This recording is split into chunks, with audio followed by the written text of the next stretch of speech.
الحمد لله نحمده ونستعينه ونستغفره ونؤمن به ونتوكل عليه ونعوذ بالله من شرور أنفسنا ومن سيئات أعمالنا من يهده الله فلا مضل له ومن يضلل فلا هادي له ونشهد أن لا إله إلا الله وحده لا شريك له ونشهد أن سيدنا ومولانا محمدا عبده ورسوله أما بعد فأعوذ بالله من الشيطان الرجيم بسم الله الرحمن الرحيم لقد رضي الله عن المؤمنين إذ يبايعونك تحت الشجرة فعلم ما في قلوبهم يا رب صل وسلم دائما أبدا على حبيبك خير الخلق كلهم هو الحبيب الذي ترجى شفاعته لكل هول من الأهوال مقتحم اللهم صل على محمد وعلى آل محمد كما صليت على إبراهيم وعلى آل إبراهيم إنك حميد مجيد اللهم بارك على محمد وعلى آل محمد كما باركت على إبراهيم وعلى آل إبراهيم إنك حميد مجيد اہل سنت والجماعت احناف دیوبند سے تعلق رکھنے والے دوستوں اور بھائیوں، حضرت عثمان غنی رضی اللہ تعالی عنہ جو رسول اکرم صلی اللہ علیہ وسلم پر ایمان لانے والے چوتھے صحابی ہیں، نبی کریم صلی اللہ علیہ وسلم اور آپ پر اترنے والے دین کی خاطر 3 مرتبہ ہجرت کرنے والے صحابی ہیں، اور تینوں مرتبہ ہجرت تنہا نہیں، اپنی بیوی کے ساتھ، اور بیوی بھی عام نہیں، رسول اللہ صلی اللہ علیہ وسلم کی لخت جگر مکہ مکرمہ سے ہجرت حبشہ۔ جب وہاں خبر پھیلی کہ اہل مکہ مسلمان ہو گئے ہیں، حبشہ سے مکہ مکرمہ آئے، وہاں کر پتہ چلا کہ خبر غلط ہے، پھر دوبارہ ہجرت مکہ مکرمہ سے حبشہ، پھر حبشہ سے مکہ مکرمہ، اور پھر مکہ مکرمہ سے مدینہ منورہ۔ حضرت عثمان غنی رضی اللہ تعالیٰ عنہ وہ صحابی رسول ہیں صلی اللہ علیہ وسلم جو پیغمبر صلی اللہ علیہ وسلم کے دوہرے داماد ہیں۔ پیغمبر کی بیٹی نبی کی لخت جگر حضرت رقیہ آپ نے حضرت عثمان کے نکاح میں دی، ان کی وفات کے بعد پھر دوسری بیٹی ام کلثوم آپ کے نکاح میں دی، اور ان کی وفات پر دربار رسالت سے اعلان ہوا کہ میری 10 بیٹیاں ہوتی یکے بعد دیگر عثمان کے نکاح میں دیتا۔ ایک روایت میں میری 40 بیٹیاں ہوتی یکے بعد دیگر حضرت عثمان کے نکاح میں دیتا، اور 40 بیٹیوں کی روایت کرنے والے بھی کون؟ داماد پیغمبر علی المرتضیٰ رضی اللہ تعالی عنہ۔ حضرت عثمان غنی رضی اللہ تعالی عنہ کون ہیں؟ مدینہ منورہ میں پانی کا کنواں خرید کر مسلمانوں کے لیے پانی کا انتظام کرنے والے حضرت عثمان غنی کون ہیں؟ مدینہ منورہ میں مسجد نبی کی توسیع کے لیے 10,000 درہم میں جگہ خرید کر رسول اللہ صلی اللہ علیہ وسلم کی خدمت میں پیش کرنے والے حضرت عثمان غنی رضی اللہ تعالیٰ عنہ کون ہیں؟ حضرت عثمان غنی رضی اللہ تعالیٰ عنہ غزوہ تبوک کے موقع پر 300 اونٹ ساز و سامان کے ساتھ حضور کی خدمت میں دینے والے، اور 1000 دینار پیغمبر پاک صلی اللہ علیہ وسلم کی خدمت میں پیش کرنے والے حضرت عثمان غنی رضی اللہ تعالیٰ عنہ کون ہیں؟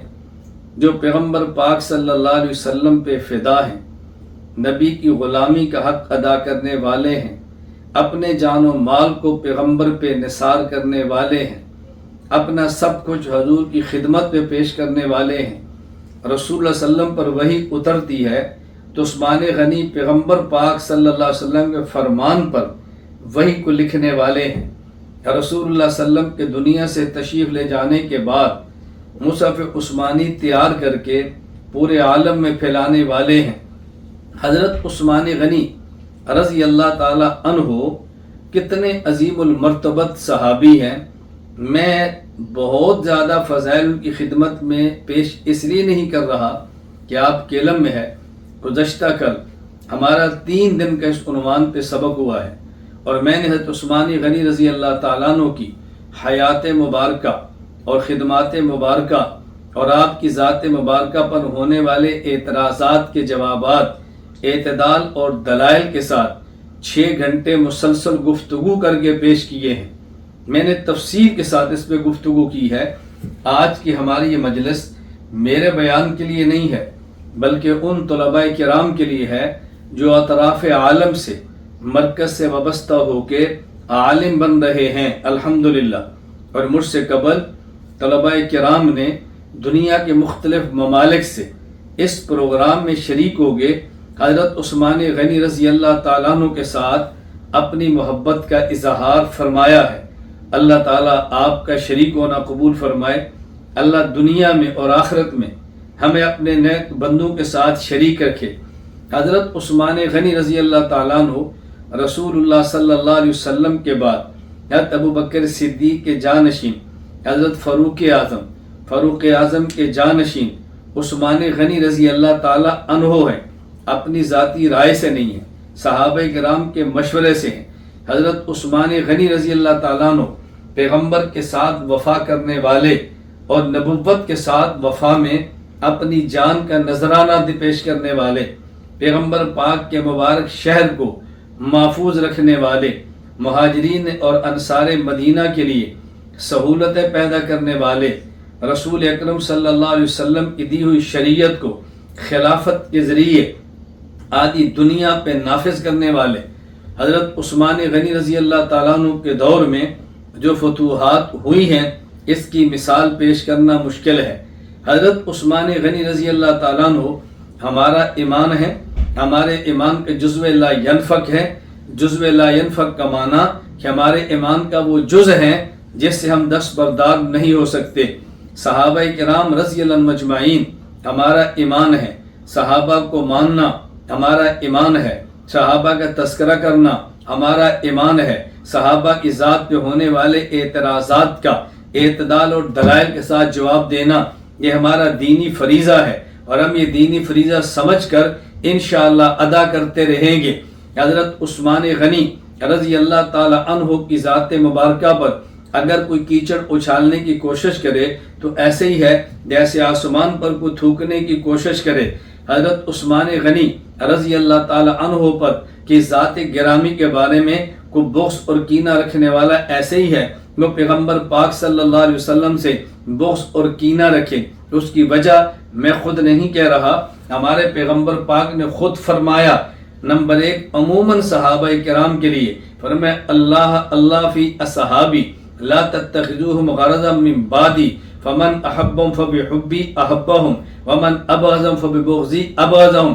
صحابہ کے بارے میں ڈرتے رہنا اللہ سے، میرے صحابہ کو کبھی بھی تنقید کا نشانہ نہ بنانا، اور یہ بات یاد رکھنا جو صحابہ سے محبت کرے گا، جو میری وجہ سے کرے گا کہ یہ میرے صحابہ ہیں، اور جو میرے صحابہ سے بغض رکھے گا وہ میری وجہ سے کرے گا کہ یہ میرے شاگرد ہیں۔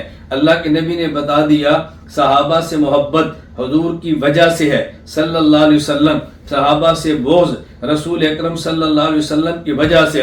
اس لیے میں طلباء کرام سے اور طالبات سے گزارش کروں گا، یہ میں بات اس لیے کہہ رہا ہوں کہ آج ہمارے جس طرح تقریری مقابلہ ہمارے طلباء کرام کے درمیان تھا، اسی طرح تقریری مقابلہ ہماری طالبات کے درمیان بھی تھا۔ طلباء کی نگرانی جہاں اساتذہ کرام نے فرمائی ہے، میں نے براہ راست تقریباً تمام طلباء کے بیانات کو لفظ بلفظ سنا ہے۔ میں بہت خوش ہوں، میں اس خوشی کا اپنے لفظوں میں اظہار نہیں کر سکتا۔ طالبات میں سے کسی بھی طالبہ کا میں نے بیان نہیں سنا، ان کی نگرانی کرنے والی یا میری اہلیہ ہیں یا نگرانی کرنے والی میری بیٹی ہے، اس لیے کہ طالبات کے معاملات کو ہم نے بڑے پردے کے ساتھ رکھا ہے اور بڑے احترام کے ساتھ رکھا ہے۔ اللہ تعالیٰ ان طلبہ کو بھی اپنی شان کے مطابق اجر دے، طالبات کو بھی اللہ شان کے مطابق اجر دے۔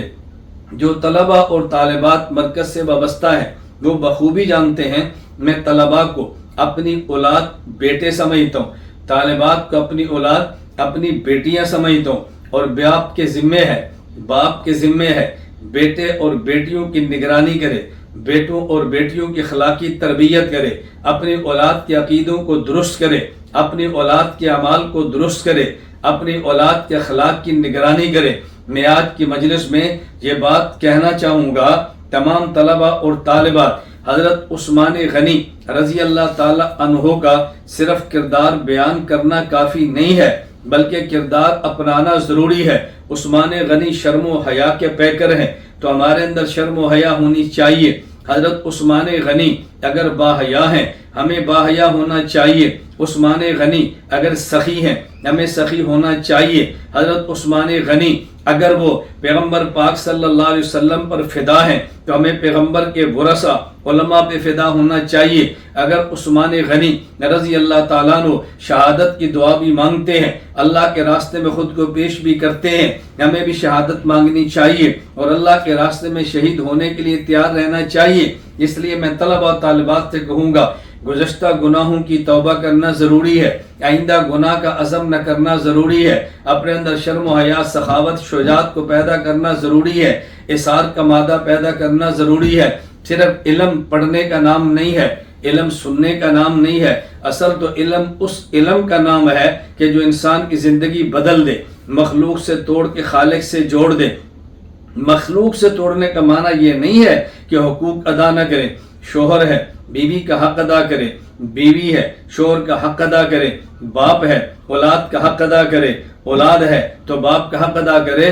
تعلق توڑنے کا معنی یہ ہے ہم نے ناجائز امور میں مخلوق کی اطاعت نہیں کرنی، ہم نے ہر معاملے میں اپنے خالق کو ترجیح دینی ہے، اپنے خالق کے حکموں کو ترجیح دینی ہے، ہم نے خالق کے بھیجے ہوئے پیغمبر صلی اللہ علیہ وسلم کی شریعت پہ پہرا دینا ہے۔ اس کو اچھی طرح ذہن نشین فرما لیں۔ میں سمجھا یہ رہا تھا کہ ہمارا آج کا پروگرام یہ صرف میرے بیان کے لیے نہیں ہے، یہ آپ کے بیان کے لیے ہے۔ میں آج بیان کرنے کے لیے نہیں، آپ کا بیان سننے کے لیے بیٹھا ہوں۔ میری خواہش تھی کہ میرے تیار کردہ شاگرد یہ بیانات کریں، ہماری بیٹیاں بیانات کریں اور ہمارے گھر والے سنیں اور مجھے بتائیں کہ آپ کی بیٹیاں کیسے بیان کرتی ہیں، اصحاب پیغمبر کے قصیدے کیسے پڑھتی ہیں۔ اللہ تعالیٰ تمام کو اپنی شان کے مطابق اجر عظیم عطا فرمائے۔ میں جو چار نظریات پیش کروں گا جو صحابہ کرام کے بارے میں ہمارے لیے اپنانا ضروری ہے۔ پہلی بات یہ ذہن نشین فرما لیں کہ تمام صحابہ کرام مومن ہیں۔ نمبر 2 تمام صحابہ کرام یہ عادل ہیں۔ نمبر 3 تمام صحابہ کرام یہ محفوظ ہیں۔ محفوظ کا معنی گناہ ہو جائے تو اللہ ان کے نامہ اعمال میں رہنے نہیں دیتے، جہنم کے عذاب سے محفوظ ہیں۔ نمبر 4 تمام صحابہ کرام یہ عادل ہیں۔ نمبر 5 تمام صحابہ کرام یہ حجت ہیں۔ نمبر 6 تمام صحابہ کرام تنقید سے بالا تر ہیں۔ میں چند ایک نظریات پیش کر رہا ہوں، اس کو ذہن نشین فرما لیں، اس سے پیچھے نہیں ہٹنا۔ کسی صحابی پر تنقید کی کوئی گنجائش نہیں ہے، صحابی پر تنقید کی کوئی گنجائش نہیں ہے، اور یہ بات ذہن نشین فرما لیں۔ صحابہ کرام کے بارے میں نظریہ اختیار کریں۔ صحابہ کرام قرآنی شخصیات ہیں، صحابہ کرام تاریخی شخصیات نہیں ہے۔ ہم نے یہ دیکھنا ہے صحابہ کے بارے میں قرآن کیا کہتا ہے، ہم نے یہ نہیں دیکھنا صحابہ کرام کے بارے میں تاریخ کیا کہتی ہے۔ تاریخ کی وہ روایت قابل قبول ہوگی جو صحابی کے قرآنی کردار کے مطابق ہے، اور تاریخ کی وہ روایت جو صحابی کے قرآنی کردار کی نفی کرے اس کو جوتے کی نوک پہ رکھ کے اڑا دو۔ ہم نہیں مانتے اس تاریخ کو جو صحابہ پیغمبر کے کردار کو مجروح کرے، ہم نہیں مانتے اس تاریخ کو جو صحابہ پیغمبر صلی اللہ علیہ وسلم کی ذات کو مجروح کرے۔ صحابہ کرام قرآنی شخصیات ہیں، صحابہ کرام تاریخی شخصیات نہیں ہے۔ تاریخ کی بنیاد پر ہم نے صحابہ کرام کو قبول نہیں کیا۔ تیسری بات ذہن نشین فرمائیں، صحابہ کرام کے بارے میں یہ بات اچھی طرح سمجھنا۔ صحابہ کرام رضی اللہ عنہم اجمعین، پہلی بات تو یہ ہے گناہ کرتے نہیں تھے۔ دوسری بات اگر گناہ ہو جاتے تو اللہ ان کے گناہوں کو معاف فرما دیتے تھے۔ اب ان کے بارے میں تبصرہ کرنا اس کی شریعت میں کوئی گنجائش نہیں ہے۔ اس کی وجہ یہ ہے ہم نے پیغمبر پاک کے جو صحابہ سے محبت کی ہے وہ صحابی ہونے کی وجہ سے کی ہے۔ خدا نہ کرے اگر کوئی صحابی گناہ کر بھی لے وہ تب بھی صحابی ہے، صحابہ نے توبہ کی ہے، اگر خدا نخواستہ توبہ نہ کرے تب بھی صحابی ہے، تو ہماری صحابیت سے محبت کی وجہ اس کا صحابی ہونا ہے۔ یہی بات اللہ کے پیغمبر فرما رہے ہیں، فمن احبہم فبحبی احبہم، چونکہ پیغمبر کے شاگرد ہیں، یہ پیغمبر کے صحابہ ہیں، پیغمبر کے جاں نثار ہیں، تو کیسے ممکن ہے ہم ان سے اپنے تعلق کو توڑ دیں؟ یہ بھی صحابہ کرام کے بارے میں بات ذہن نشین فرما لیں۔ رسول اکرم صلی اللہ علیہ وسلم نے اعلان نبوت فرمایا تو اعلان نبوت پہ گواہ وہ صحابہ کرام ہے۔ پیغمبر پہ قرآن اترا، پیغمبر نے امت کو دیا، اس کے گواہ صحابہ ہیں۔ پیغمبر پہ جبریل آئے، صحابہ کرام میں سے بعض نے بعض مواقع پر دیکھا ورنہ پیغمبر کے فرمانے پہ یقین کیا، اس کے گواہ صحابہ کرام ہیں۔ پیغمبر مکہ سے مدینہ آئے، گواہ صحابہ ہیں۔ پیغمبر مدینہ سے بدر گئے، گواہ صحابہ ہیں۔ پیغمبر مدینہ سے احد گئے، گواہ صحابہ ہیں۔ پیغمبر مدینہ سے خیبر گئے، گواہ صحابہ ہیں۔ پیغمبر مدینہ سے تبوک گئے، گواہ صحابہ ہیں۔ پیغمبر معراج پہ گئے واپس آئے، اس پہ جو حضور نے ارشاد فرمایا اس پہ گواہ صحابہ ہیں۔ پیغمبر کی 11 بیویاں یہ گواہ صحابہ ہیں۔ پیغمبر کی 4 بیٹیاں گواہ صحابہ ہیں۔ پیغمبر کے 3 داماد ہیں، گواہ صحابہ ہیں۔ پیغمبر پاک صلی اللہ علیہ وسلم دنیا میں آئے، گواہ صحابہ ہیں۔ پیغمبر دنیا سے گئے، گواہ صحابہ ہیں۔ بھائی گواہ پیغمبر کے تمام امور کے صحابہ ہیں۔ اگر دنیا میں کسی کیس کو کمزور کرنا ہو، کسی مقدمے کو مجروح کرنا ہو تو اس کے لیے گواہ پر جرح ہوتی ہے، تو جو شخص صحابہ کرام پہ جرح کرتا ہے وہ گویا پیغمبر پاک صلی اللہ علیہ وسلم کے دین پہ جرح کرتا ہے، پیغمبر کی لائی ہوئی شریعت پہ جرح کرتا ہے۔ حضور جو کچھ لے کر آئے اس کے گواہ تو صحابہ ہیں۔ اگر صحابہ گواہ مجروح گئے تو مجھے آپ بتائیں پیغمبر کا لایا ہوا دین محفوظ کیسے ہوگا؟ اس لیے بات ذہن نشین فرما لو کہ جو لوگ صحابہ کرام پہ جرح کرتے ہیں وہ در حقیقت صحابہ کرام پہ نہیں بلکہ بالواسطہ وہ رسول اللہ صلی اللہ علیہ وسلم کے مقدمہ رسالت پہ جرح کرتے ہیں، وہ پیغمبر پاک صلی اللہ علیہ وسلم کے مقدمہ نبوت پہ جرح کرتے ہیں۔ جب حضور نے فرمایا میں نبی ہوں، گواہ صحابہ، فرمایا میں رسول ہوں، گواہ صحابہ، میں بشر ہوں، گواہ صحابہ، مجھے اللہ نے بھیجا ہے، گواہ صحابہ، تو کسی بھی کیس کو کمزور کرنا ہو تو جرح گواہ پہ ہوتی ہے، اور اگر کیس کو مضبوط کرنا ہو تو مضبوط گواہ کو کیا جاتا ہے۔ اس لیے بات دے نشین فرما لیں صحابہ کرام کے بارے میں رتی برابر کبھی بھی دل میں میل نہ آئے۔ اگر کبھی اشکال آئے اور اشکال کا جواب نہ بن پائے تو ہماری خدمات آپ کے لیے موجود ہیں۔ یہ نوکر کس لیے ہیں؟ ہم آپ کی نوکری کے لیے تیار بیٹھے ہیں۔ پیغمبر پاک کی ذات پر اگر اعتراض ہو دفاع ہمارے ذمے ہے، صحابہ پر اعتراض ہو دفاع ہمارے ذمے ہے، اگر عقائد پر دفاع ہو اعتراض ہو دفاع ہمارے ذمے ہے۔ انشاءاللہ ثم انشاءاللہ میرے اللہ نے چاہا ہم اپنی استطاعت کے مطابق یہ فریضہ ادا کرتے رہیں گے، لیکن یہ بات ذہن نشین فرما لو ہم گالی کے ساتھ نہیں، ہم جھگڑے کے ساتھ نہیں، ہم تشدد کے ساتھ نہیں، ہم خانہ جنگی کے ساتھ نہیں، ہم صحابہ کرام کا اور پیغمبر پاک کا اور اپنے عقائد کا دفاع کریں گے، اعتدال سے کریں گے، دلیل سے کریں گے، اللہ نے توفیق عطا فرمائی تو اخلاص سے کریں گے انشاءاللہ ثم انشاءاللہ۔ میں نے آپ کی خدمت میں عرض کیا تھا کہ ہم نے اس سے پہلے بھی بعض عنوانات پہ گفتگو کی ہے، آئندہ بھی کریں گے۔ ہم نے طے کیا ہے کہ جس طرح توحید باری پر تفصیلاً گفتگو کی ہے اور تحریریں لکھ دی ہیں، ہم نے پیغمبر پاک عصمت نبوت پہ گفتگو کی ہے، تحریریں لکھ دی ہیں، حیات الانبیاء پر گفتگو کی ہے، تحریریں لکھ دی ہیں، عقائد پر گفتگو کی ہے، تحریریں لکھ دی ہیں۔ ہم انشاءاللہ ثم انشاءاللہ جس طرح مقام اور دفاع صحابہ کے عنوان پہ سبق بھی پڑھایا، تحریر بھی آ گئی، انشاءاللہ کتاب بھی آئے گی۔ ہم صدیق اکبر رضی اللہ تعالیٰ عنہ کی حیات و خدمات، اعتراضات اور جوابات اس پہ بات کریں گے. حضرت فاروق اعظم رضی اللہ عنہ حیات و خدمات اعتراض اور جوابات اس پہ بھی بات کریں گے. عثمان غنی رضی اللہ عنہ کی حیات و خدمات اعتراضات و جوابات پہ بات کی ہے. حضرت علی المرتضی رضی اللہ عنہ حیات و خدمات اور آپ پر اعتراضات و جوابات اس پر بات بھی کریں گے. حضرت امیر معاویہ رضی اللہ عنہ کی حیات و خدمات اور اعتراضات کے جوابات اس پہ ہم بات کر چکے ہیں. حسنین کریمان رضی اللہ تعالی عنہما ان کی حیات و خدمات اور ان پر ہونے والے اعتراضات کے جوابات اس پہ بات نہیں ہوگی. پیغمبر پاک کے ازواج مطہرات حیات و خدمات اعتراضات و جوابات پہ بات ہوگی انشاءاللہ. پیغمبر کی بنات طاہرات ان پر انشاءاللہ حیات و خدمات اعتراضات و جوابات پہ بات ہوگی انشاءاللہ ثم انشاءاللہ. 10 محرم سے قبل ہماری تفصیل گفتگو 3 دن کی حضرت حسین رضی اللہ عنہ پر بھی ہوگی. نمبر وار ترتیب کے ساتھ یہ گفتگو چلتی رہیں گی. ہم انشاءاللہ کوشش کریں گے گفتگو ریکارڈ بھی کرائیں, آپ کو سبق بھی پڑھائیں اور آپ کی خدمت میں فائلیں بھی پیش کریں اور کتابیں بھی چھوائیں. میں نے آپ سے پہلے عرض کیا تھا اللہ تعالیٰ عافیت عطا فرمائے, اللہ میں توفیق عطا فرمائے, اللہ میں قبول فرما لے. ہم نے نیت کیا کہ انشاءاللہ پورے عالم میں ایسے افراد تیار کرنے ہیں جو عقائد کے لیے متکلم ہوں اور جو مسائل کے لیے مفتی ہوں اور جو اصلاح النفس کے لیے مربی ہوں. ہم نے ایسے مراکز تیار کرنے ہیں جو عقائد کے لیے درس گاہ بھی ہوں, مسائل کے لیے دارالفتاء بھی ہوں اور اصلاح نفس کے لیے خانقاہ بھی ہوں انشاءاللہ.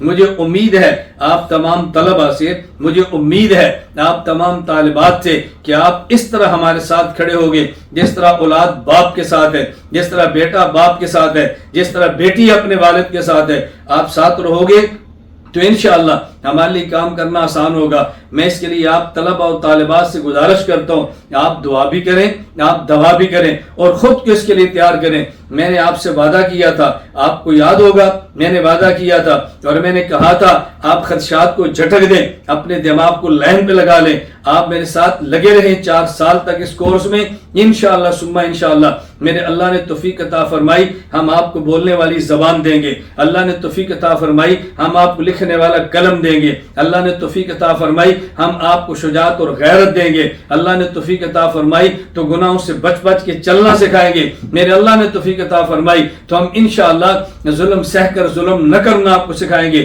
میں نے کئی بار آپ کی خدمت میں عرض کیا ہے, یہ بات دے نشین فرما لیں. میں طلبہ اور طالبات میں بات کہہ رہا ہوں, میرے حوالے سے کوئی اعتراض کرے آپ کو جوابات کی ضرورت نہیں ہے, آپ اسے کہہ دو ہم نے اس کو معصوم سمجھ کر قبول نہیں کیا, ہم نے عقیدے کے دفاع کے لیے قبول کیا ہے, ہم عظمت نبوت کے لیے قبول کیا ہے, اس کے دلائل کی بنیاد پہ قبول کیا ہے. میری ذات کیا ہے؟ میری ذات کچھ بھی نہیں ہے. میں اس لیے کئی بار کہتا ہوں میں نے آج تک بحمد اللہ تعالی اپنے اہل حق کے خلاف نہ کبھی بولا ہے, نہ اہل حق کے خلاف کبھی لکھا ہے, نہ بولیں گے نہ لکھیں گے. ہم عثمان غنی رضی اللہ عنہ کے پیروکار ہیں. حضرت عثمان غنی رضی اللہ عنہ اپنی جان تو دے گئے ہیں لیکن اپنی خاطر تلوار اٹھنے نہیں دی. ہم انشاءاللہ الزام سہتے رہیں گے, ظلم سہتے رہیں گے, لوگ اعتراض کرتے ہیں کہ برداشت کرتے رہیں گے لیکن دین کے معاملے میں آنچ نہیں آنے دیں گے. میں نے اور آپ نے دین کا سپاہی بننا ہے, میں نے اور آپ نے دین کا خادم بننا ہے, میں نے اور آپ نے دین کا نوکر بننا ہے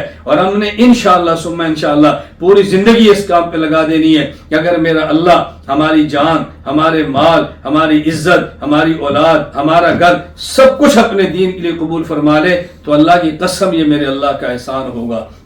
اللہ مجھے اور میری نسلوں کو دین کی مقبول خدمت کی توفیق عطا فرمائے. اللہ آپ کو بھی اور آپ کی نسلوں کو دین کی مقبول خدمت کی توفیق عطا فرمائے. وآخر دعوانا ان الحمد للہ رب العالمین.